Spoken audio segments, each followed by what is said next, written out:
بسم اللہ الرحمن الرحیم۔ السلام علیکم ورحمۃ اللہ وبرکاتہ۔ ناظرین، الہاد سیریز میں ایک مرتبہ پھر ہم آپ کو خوش آمدید کہتے ہیں۔ جیسا کہ آپ کو معلوم ہے،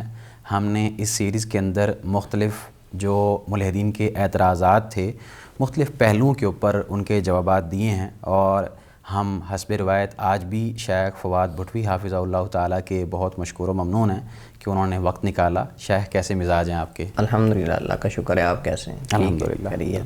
حیاک اللہ۔ ناظرین، آج ہم جس موضوع کے اوپر گفتگو کرنے جا رہے ہیں اس کا تعلق ہے کہ جو اسلام کے اندر شرعی حدود ہیں یا سزائیں ہیں، معاشرے کے اندر جو فتنہ فساد ہے اس کو کنٹرول کرنے کے لیے اسلام نے جو ایک ضابطہ بنایا ہے، ایک قانون بنایا ہے کہ کس انداز سے ان فتنوں کو، ان فسادات کو روکا جائے۔ اس حوالے سے جو ملحدین ہیں یا اسی طرح جو منکرین اسلام ہیں، وہ جو اعتراض کرتے ہیں کہ یہ تو بڑی قدیم سزائیں تھیں، یا یہ ایسی سزائیں ہیں جو کہ انسانیت کے ساتھ ظلم زیادتی ہے، اور آج ترقی کا دور ہے، ترقی یافتہ ممالک ہیں اور پڑھے لکھے افراد ہیں، معاشرہ اب تبدیل ہو چکا ہے، تو اس لیے سزائیں بھی اب ویسی ہونی چاہیے، نہ کہ ایسی جس سے باقاعدہ انسانیت کی تذلیل ہو۔ اس حوالے سے ہم ان کے اعتراضات کے جو جوابات ہیں وہ شیخ صاحب سے لیں گے، اور شیخ صاحب سے ہم گزارش یہ کریں گے کہ وہ ہماری رہنمائی کریں اس حوالے سے۔ شیخ صاحب، سب سے پہلے تو آپ یہ بتا دیجئے کہ اسلام میں جو شرعی حدود و قیود ہیں ان کی اہمیت کس قدر ہے، کتنی اہمیت ہے ان کی معاشرے کے اندر جو امن و سلامتی ہے اس کی فضا قائم رکھنے کے لیے؟ بہت شکریہ۔ الحمدللہ رب العالمین، والصلاة والسلام علی اشرف الخلق و خاتم النبیین نبینا محمد وعلی آلہ واصحابہ اجمعین، اما بعد۔ دیکھیے، اسلام میں جو شرعی سزائیں رکھی گئی ہیں، جن کو حدود کا نام بھی دیا جاتا ہے، جس کے اندر قصاص ہے، اور اسی طرح جو ہے وہ اس کے اندر رجم کی سزا ہے، مرتد کی سزا ہے، کوڑے ہیں، یا اس طرح کی دیگر ہاتھ کاٹنے کی سزا ہے، مختلف قسم کی جو چوری کی جو سزا ہاتھ کاٹنا ہے، یہ مختلف قسم کی سزائیں جو ہیں، پہلی بات تو یہ ہے کہ ہمیں یہ جاننا چاہیے کہ یہ اللہ تعالیٰ نے جو نبی کریم رحمۃ للعالمین صلی اللہ علیہ وسلم کے ذریعے ہمیں ایک نظام دیا ہے، نظام الہی جو اللہ تعالیٰ نے نبی کریم علیہ الصلوۃ والسلام کے واسطے سے ہمیں دیا ہے، یہ اس کا جز ہے۔ بے شک یہ حدود اور یہ جو عقوبات ہیں، سزائیں ہیں شرعی، یہ اللہ تعالیٰ کے نظام کا ایک جز ہیں۔ جب اللہ تعالیٰ کے نظام کا جز ہیں تو یقیناً اللہ نے یہ نظام انسانیت کی فلاح و بہبود کے لیے، اور اسی طرح اس کی انسان کی دارین دنیا آخرت کی سعادت کے لیے نظام یہ بنایا ہے۔ بے شک تو اس کے اندر انسانیت کی سعادت ہے، انسان کے لیے دارین کی۔ اگر ان سزاؤں کو لاگو کیا جائے گا اور حدود و قیود کا خیال رکھا جائے گا تو معاشرے کے اندر امن آئے گا، اور اسی طرح انسان دنیا اور آخرت میں سعادت مند ہوگا۔ اسی طرح یہ ہم شرعی حدود اور جو سزائیں ہیں، ان کی اہمیت اس طرح بھی واضح ہوتی ہے کہ ان سے معاشرے اور فرد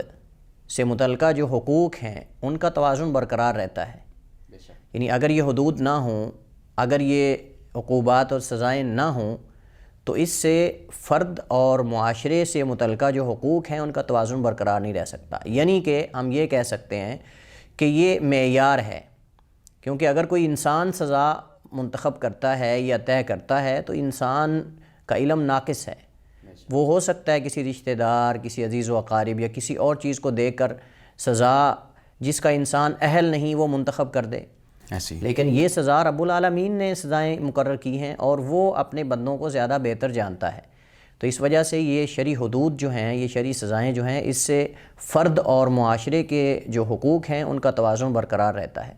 اسی طرح یہ اس میں زندگی ہے، اس میں حیات ہے انسانیت کی۔ اللہ تعالیٰ نے قرآن کریم میں فرمایا وَلَكُمْ فِي الْقِصَاصِ حَيَاتٌ يَا أُولِي الْأَلْبَابِ، کہ تمہارے لیے قصاص میں، بدلہ لینے میں، یعنی اگر کوئی قتل کر دیتا ہے تو اس کے بدلے میں قتل کرنے میں حیات و زندگی ہے۔ آپ تصور کریں کہ کس قدر زندگی ہے۔ اگر ایک بندہ مجرم قتل کرتا ہے، قاتل، اس کو اگر سزا نہ دی جائے گی تو وہ آگے اور قتل کرے گا، وہ اور قتل کرے گا، اور اگر سزائیں منتخب نہ کی جائیں تو آپ جانتے ہیں جیسے قدیم زمانے میں ہوتا تھا، اگر کسی کا کوئی رشتہ دار عزیز و اقارب قتل کر دیتا تھا تو مقابلے میں ان کی تمنا ہوتی تھی کہ سارا خاندان ان کا قبیلہ قتل کر دیا نسل جو ہے وہ مٹا دی، پوری نسل، آپ پورے خاندان مٹ جاتے تھے، اور کئی 100 سال تک جنگ چلی رہتی، نسل در نسل۔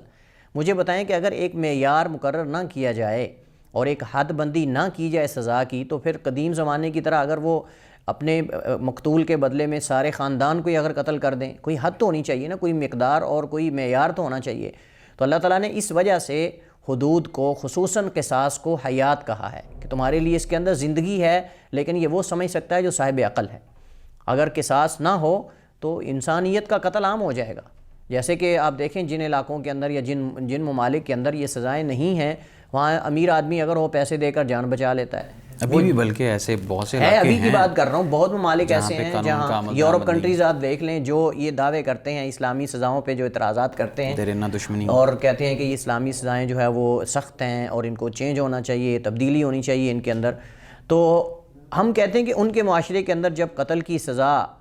صرف مالی رکھی جائے گی، امیر آدمی تو مال دے کے جان بچا لے گا، ایسی جس کو مرضی قتل کر دے، وہی بالکل جاہلیت کی طرح جیسے حدود جو ہے وہ غریب آدمیوں کے لیے تھی، امیر آدمیوں کو بچا لیا جاتا تھا چونکہ وہ پیسے دے کے جان بچا لیتے، رشوت یا لوگ ان سے ڈرتے تھے۔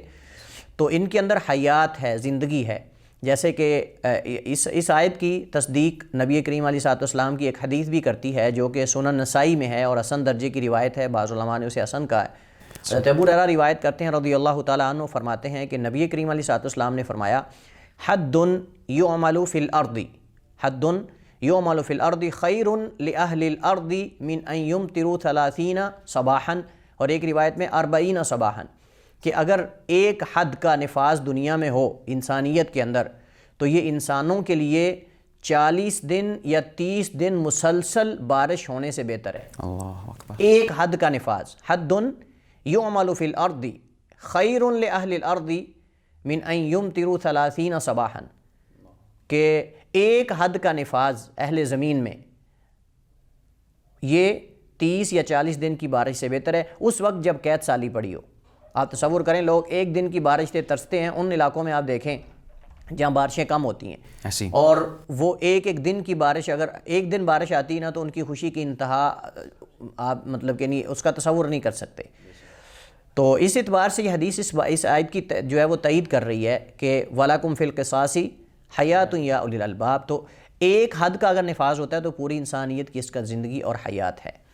تو اس کا اگر دوسرا معنی بھی لیں تو یہ بھی بنتا ہے کہ اگر آپ قصاص لیتے ہیں تو ایک فرد کی جان جو کہ قاتل تھا اس کی لی جائے گی، اور اگر اس کو چھوڑا جائے گا تو پورا خاندان جو ہے بالکل، اگر اس کو چھوڑا جائے گا تو اور آگے بڑھے گا وہ، یعنی مقتولین کے جو ورثاء ہیں اگر وہ زیادتی کریں گے تو پھر دونوں طرف سے اگر اس کو چھوڑ دیا جائے گا تو وہ اور آگے فسادی بنے گا، فساد برپا کرے گا، اور اگر ان کو اجازت دے دی جائے کہ جیسے چاہو قصاص لے لو تو مقابلے میں وہ کہیں گے، مطالبہ کر دیں گے ہم نے تو پورے خاندان کو مارنا ہے، ان کا فلاں مارو فلاں مارو فلاں مارو تو قصاص میں، تو یہ ایسے اس کا کوئی معیار ہونا چاہیے۔ تو یہ 2-3 ایسے پوائنٹ ہیں جن سے ہم شرعی حدود کی اہمیت کو واضح کر سکتے ہیں، اور ہمارے جو ناظرین ہیں اور مسلمان اور غیر مسلم بھی، ان کے لیے شرعی حدود کی اہمیت واضح ہوتی ہے۔ بالکل ایسے ہی ہے، اور یہ انسان کی بنیادی ضرورتوں میں سے ہے، بالکل، چاہے وہ کسی بھی ملک سے تعلق رکھتے ہوں، بلکہ قانون و ضوابط اپنے جو ہے وہ باقاعدہ تیار کرتے ہیں، آج بھی تبدیلیاں اگر کرتے ہیں تو سزائیں موجود ہیں، لیکن اللہ چونکہ ہمارا خالق ہے، مالک ہے، اس لیے اس نے اگر ہمیں تخلیق کی ہے، ہماری تخلیق کی ہے تو بتا بھی خود ہی دی ہے، اور وہ جو سزا ہوگی ہمارے لیے زیادہ فائدہ مند ہوگی بجائے اس کے کہ ہم اپنے مرضی سے کسی کے مخالف سزائیں بنائیں۔ بالکل شیخ صاحب، جو ملحدین ہیں جو اسلام کو نہیں مانتے، ان کے یہ بھی اعتراضات ہیں، وہ یہ کہتے ہیں کہ اب چونکہ ممالک جو ہیں یا انسانیت جو ہے وہ ترقی یافتہ ہو چکی ہے، معاشرہ جو ہے وہ ترقی یافتہ ہو چکا ہے، تو یہ جو سزائیں ہیں یہ تو بڑی قدیم سزائیں تھیں جن کے اندر ظلم زیادتی کی جاتی تھی، اور باقاعدہ ہاتھ کاٹنا اور اسی طرح قتل کر دینا، یہ ایسی سزائیں ہیں جو کہ انسانیت کے اوپر ظلم ہے، زیادتی ہے، تو ہمیں ایسی سزائیں مرتب کرنی چاہیے جو کہ جرمانے کی شکل میں ہوں یا قید کی شکل میں ہوں، اور ان کی اصلاح کرنی چاہیے۔ اس بارے میں آپ کیا کہیں گے؟ سب سے پہلی بات تو یہ ہے کہ ہم ایسے لوگوں کی خدمت میں یہ عرض کریں گے کہ یہ کہنا کہ یہ سزائیں قدیم ہیں اور یہ پسماندہ لوگوں کے لیے ہیں، اب ترقی کا دور ہے، روشن خیالی کا دور ہے، اور انسان بھی وہ انسان نہیں رہے، تو اس وجہ سے ایسی سزائیں ہونی چاہیے جو اس دور کے انسانوں کے لیے موزوں ہوں اور مناسب ہوں۔ تو ہم کہتے ہیں کہ سب سے پہلی بات تو یہ ہے کہ جو شرعی حدود ہوتی ہیں یا جو قاعدے اور ضابطے ہوتے ہیں وہ کسی زمانے اور کسی خاص لوگوں کے مناسبت سے نہیں بنائے جاتے، چونکہ لوگ بدلتے رہتے ہیں۔ جب کوئی قاعدہ یا ضابطہ بنایا جاتا ہے یا اصول بنایا جاتا ہے یا کوئی سزا منتخب کی جاتی ہے تو وہ سزا اس اعتبار سے کی جاتی ہے کہ اس کے اندر کچھ اہداف ہوتے ہیں۔ تو ہم زمانے کو نہیں دیکھیں گے، ہم لوگوں کو نہیں دیکھیں گے کہ کیا یہ سزا جو ہے وہ فلاں زمانے کے لوگوں کے لیے ہے یا فلاں طرح کے لوگوں کے لیے ہے یا فلاں علاقے کے لوگوں کے لیے، ہم دیکھیں گے اس کا مقصد کیا ہے۔ تو شرعی سزاؤں کا مقصد ان میں سے ایک یہ ہے امن و امان قائم ہو، تو کیا وہ مقصد پورا ہو رہا ہے؟ پہلی بات تو یہ، اگر ہم اس کا کوئی مطلب کہ متبادل لے کے آتے ہیں تو کیا یہ مقصد پورا ہو سکتا ہے؟ میں دعوے سے کہتا ہوں کہ جس مقصد کے لیے اللہ تعالیٰ نے یہ حدود اور یہ سزائیں بتائی ہیں، آپ اگر اس کے متبادل جو آج وضعی قوانین ہیں، جو مطلب غیر اسلامی قوانین ہیں، اگر آپ ان کو ان کی جگہ پہ لا کر متبادل کے طور پہ اگر رکھتے ہیں، اور یہ عملی طور پہ ہم دیکھ رہے ہیں کہ جن ممالک کے اندر چاہے وہ اسلامی ممالک ہیں، اگر وہاں غیر شرعی سزائیں عدالتوں کے اندر دی جاتی ہیں تو جرائم کم نہیں ہوتے بلکہ جرائم بڑھتے ہیں اور مجرم کو اور زیادہ حوصلہ ہوتا ہے۔ وہ کہتا ہے کہ ٹھیک ہے جی، سزا جان تو باقی ہے نا، پیسہ آنے جانے والی چیز ہے، کوئی بات نہیں، اور دے لوں گا، کوئی مسئلہ نہیں ہے، اور یہ چیز اس کے اندر حوصلہ پیدا کرتی ہے، تو جرائم بڑھتے ہیں۔ تو سب سے پہلے سزائیں منتخب جب کی جاتی ہیں یا بتائی گئی ہیں تو اس وقت مقصد یہ نہیں تھا کہ یہ فلاں علاقے کے لوگوں کے لیے ہے یا یہ جو ہے وہ فلاں طرح کے لوگوں کے لیے ہے، فلاں نہیں، بلکہ اس وقت دو مقاصد سامنے ہوتے ہیں۔ ایک یہ کہ یہ کار آمد ہیں کہ نہیں، یہ ہم دیکھیں گے، کیا یہ کار آمد ہیں کہ نہیں؟ تو اس پہ کوئی ہر صاحب عقل اس بات متفق ہے کہ شرعی سزائیں جو ہیں یہ ہر زمانے اور ہر دور کے لیے کار آمد رہی ہیں اور رہیں گی اور رہ رہی ہیں۔ دوسری بات یہ کہ اس سے جو مقصد ہے وہ پورا ہو رہا ہے۔ مقصد کیا ہے؟ امن کا نفاذ، انسانیت کو امن دینا، حقوق کا توازن برقرار رکھنا اور حقدار کو اس کا حق دینا۔ یہ اسے اگر آپ ان کا نفاذ کرتے ہیں تو آپ دیکھ لیں کہ جس ملک کے اندر، آپ مثلا سعودی عرب دیکھ لیں، اب سعودی عرب کے اندر بہت ساری شرعی سزاؤں کا اس وقت بھی نفاذ ہوتا ہے، اگرچہ بعض میں چینجنگ ہے، لیکن جو واقعتاً شرعی سزائیں وہ بھی سعودی عرب کہاں، کسی اور دنیا کے خطے میں، مطلب کو سمندر کے نیچے رہتے ہیں، وہ بھی تو انسان ہی ہیں اور وہ بھی اسی بر اعظم میں رہتے ہیں، تو وہ بھی انسان ہماری طرح کے ہیں، ان کے اندر بھی یہ سارے جدید آلات، جدید انسان، سب کچھ ان کے اندر بھی ہے، لیکن آپ دیکھیں کہ جرائم کی شرح وہاں کس قدر کم ہے۔ یہ میں ناظرین کو یہ بتانا چاہتا ہوں کہ جو لوگ وہاں جاتے ہیں سعودی عرب میں عمرہ حج پہ جاتے ہیں، اور یہ ہمارے ان مسلمانوں کے لیے بھی پیغام ہے کہ جو ان لوگوں کی باتوں کے پیچھے لگ کے جو کہتے ہیں جی یہ سزا تو بہت سخت ہے، ہاتھ کاٹنا، فلاں کرنا، ہمارے مشرف صاحب نے بھی کہا تھا کہ میں اپنی قوم کو ٹنڈا نہیں کرنا چاہتا،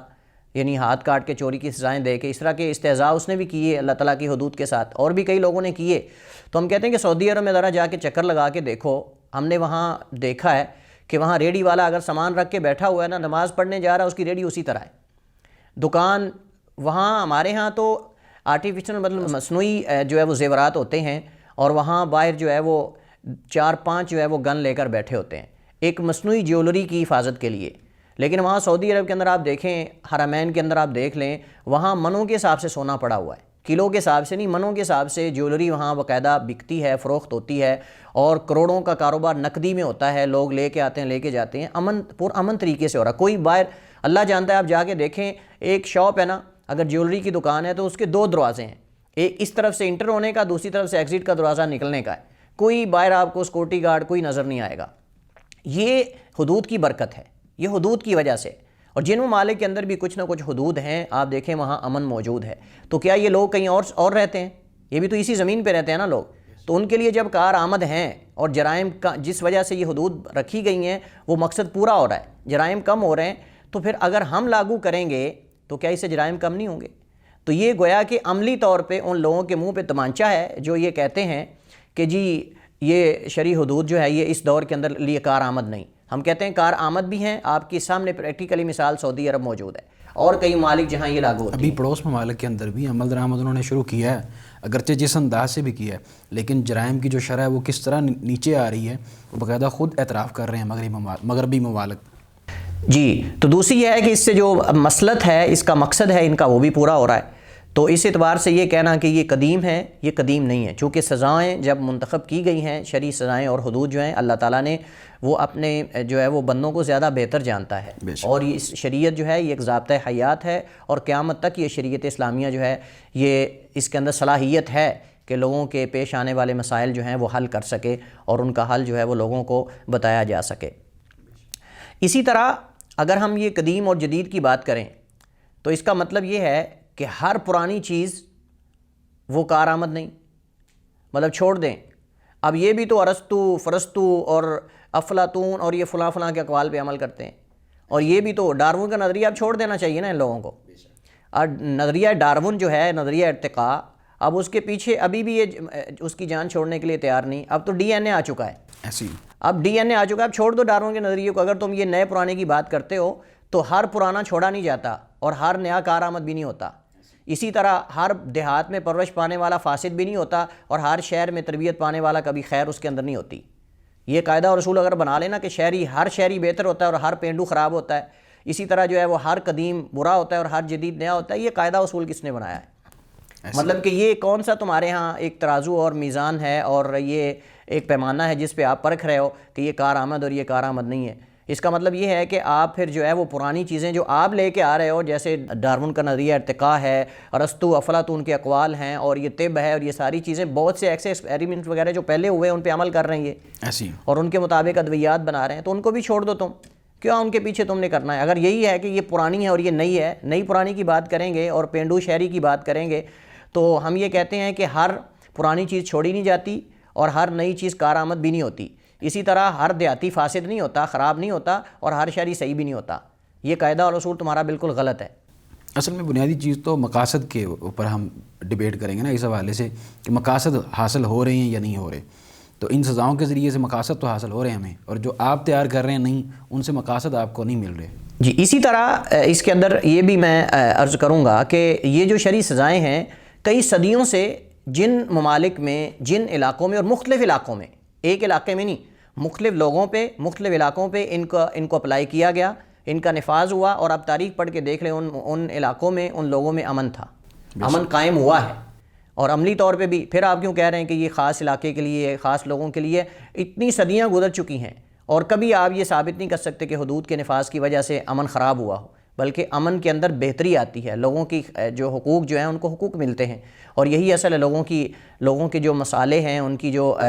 مطلب کہ جان مال عزت کا تحفظ ہے، ان کی خیر خواہی، اور یہ ساری چیزیں اصل یہی تو مقاصد ہیں۔ اور یہ جو حدود ہیں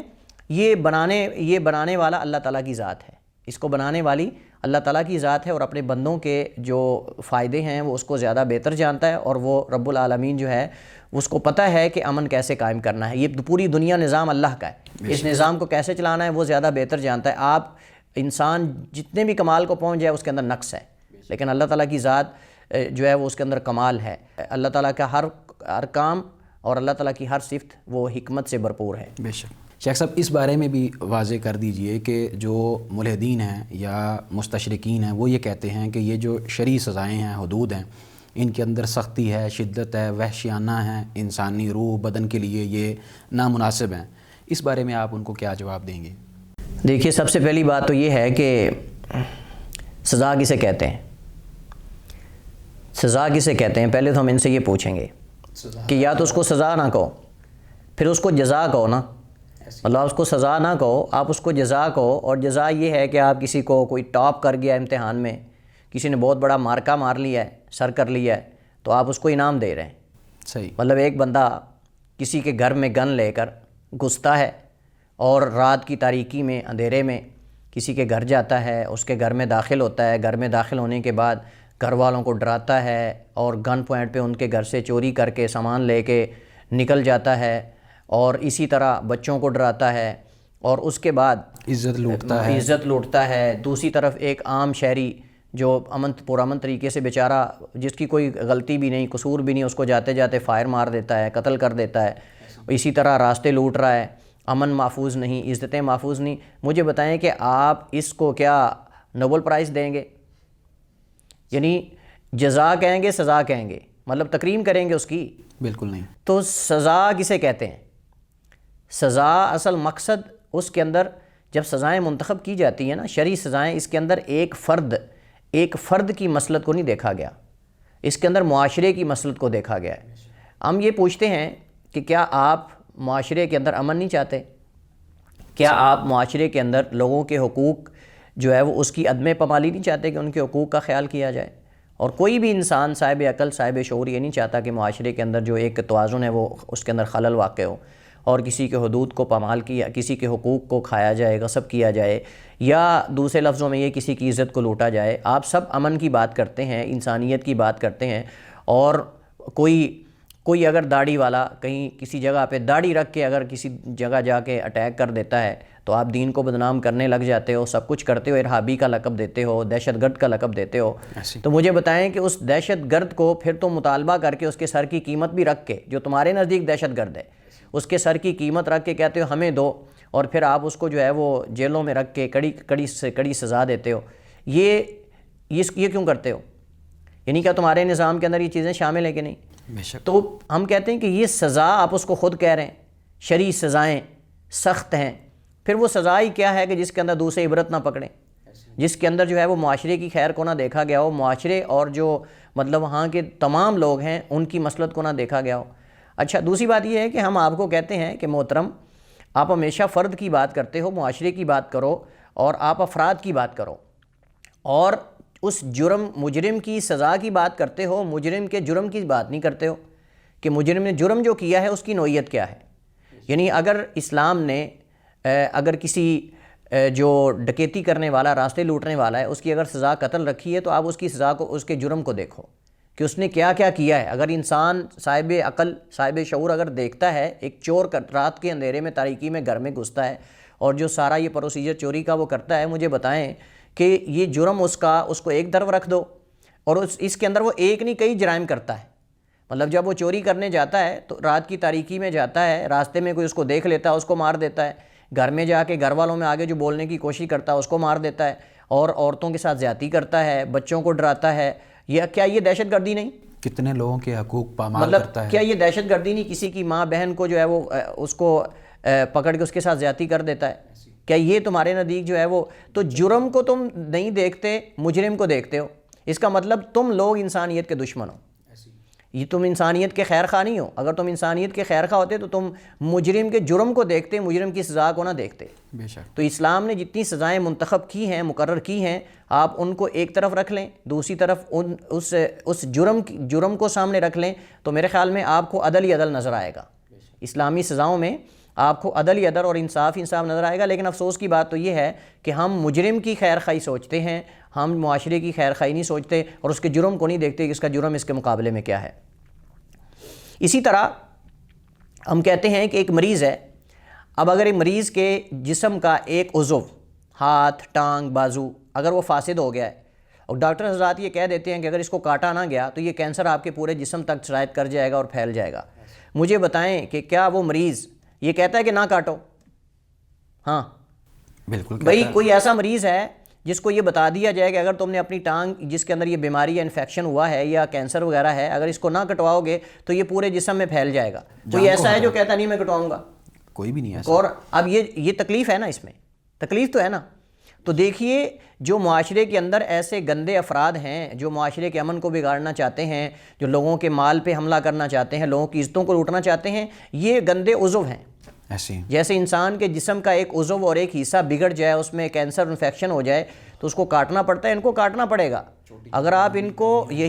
ان کو نہیں کاٹو گے، ان کو سزائیں نہیں دو گے تو ان کو دیکھ کر اور لوگ بڑھیں گے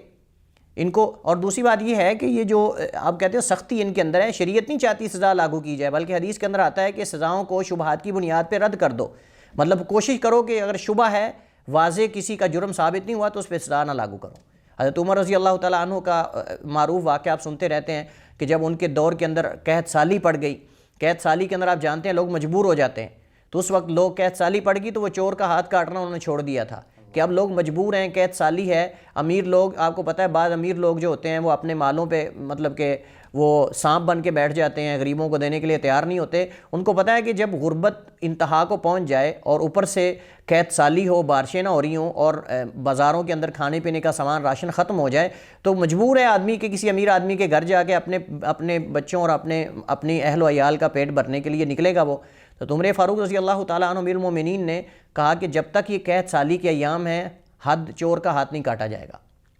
اس کا مطلب کہ شریعت جو ہے وہ انسانیت کے دشمن نہیں ہے، انسانیت کی خیر خواہ ہے۔ انسانیت کی خیر خواہ ہے تو شبے کی بنیاد پہ حد کو لاگو نہیں نہ کرنے کا حکم دیا کہ اگر شبہ ہے، واضح جرم ثابت نہیں ہوا تو اس کے اوپر حد نہ لگائی جائے۔ آپ اگر صرف زنا کی بات کریں، مثلا اگر ہم کہتے ہیں کہ شادی شدہ زانی کے لیے رجم ہے اور غیر شادی شدہ کے اوپر کوڑے لگائے جائیں گے، آپ دیکھیں 4 اس کے لیے گواہوں کا ہونا ضروری ہے۔ اگر ہم ان کی یعنی یہ صرف یہ سنتے ہیں یہ سزا ہے، لیکن دیکھو کہ وہ سزا ہم کیسے اسلام کے اندر لاگو کی جاتی ہے، وہ کیسے اس کا نفاذ ہوتا ہے۔ عام بندہ نہیں کر سکتا، حکمران کرے گا۔ قواعد و ضوابط اور اصول ہیں، یہ صرف ایسے دیکھتے ہیں کہ جیسے ہر بندہ اس کا نفاذ، ہم کہتے ہیں کہ ہر بندہ شرعی حدود کا نفاذ نہیں کرتا، حکمران اور قاضی کرتا ہے۔ حتیٰ کہ جدید جو وسائل ہیں اگر ان کو بھی استعمال کیا جائے، اگر کیمرے کے اندر بھی چیز واضح ہو جاتی ہے، اس کے باوجود بھی